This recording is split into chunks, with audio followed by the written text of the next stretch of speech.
Welcome back to నవీనలో ఈ రోజు రొమ్ము క్యాన్సర్ పై చర్చ.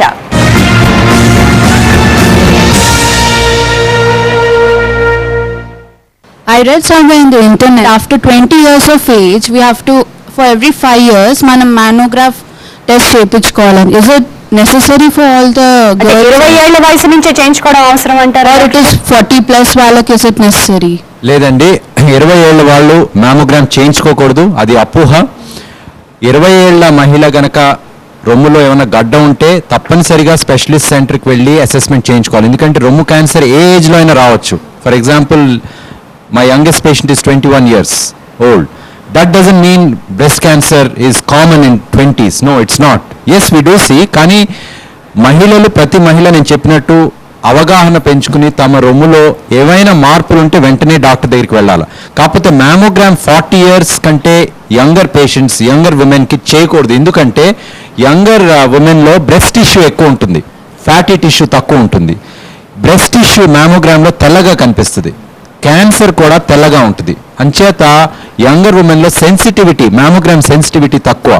సో అంచేత మ్యామోగ్రఫీ చేయించక్కర్లేదు unless this a very strong family history, అంటే ఇద్దరికంటే ఎక్కువ family members, immediate family members breast cancer ఉన్నట్టయితే 35 yearsకి స్టార్ట్ చేయొచ్చు.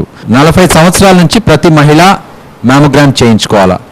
ఈ లోపు 40 years కంటే యంగర్ ఏజ్ గ్రూప్లో ఏమైనా లంప్ నోటీస్ చేస్తే వెంటనే నిర్లక్ష్యం చేయకుండా వెంటనే స్పెషలిస్ట్ ని సంప్రదించాలి. What are the factors that really affect? Is it that the lifestyle or atla aim like what is the actual causes that precipitate that breast cancer to a female? మంచి ప్రశ్న అండి.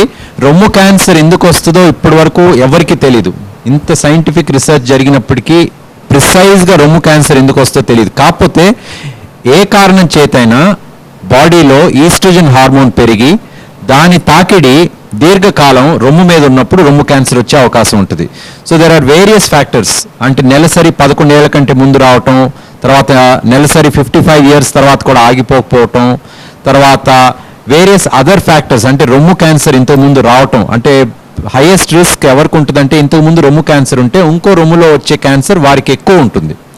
తర్వాత ఒబీజిటీ, తర్వాత ఈ లైఫ్ స్టైల్ చేంజెస్. అంటే ఏంటంటే obesity నేను చెప్పినట్టు, తర్వాత లేట్గా పెళ్ళిళ్ళు చేసుకోవటం, తర్వాత పిల్లలు లేకపోవటం, తల్లిపాలు ఇవ్వకపోవటం, తర్వాత ఫస్ట్ చైల్డ్ 30 years తర్వాత పుట్టడం, తర్వాత prolonged use of hormone replacement therapy. These are all risk factors.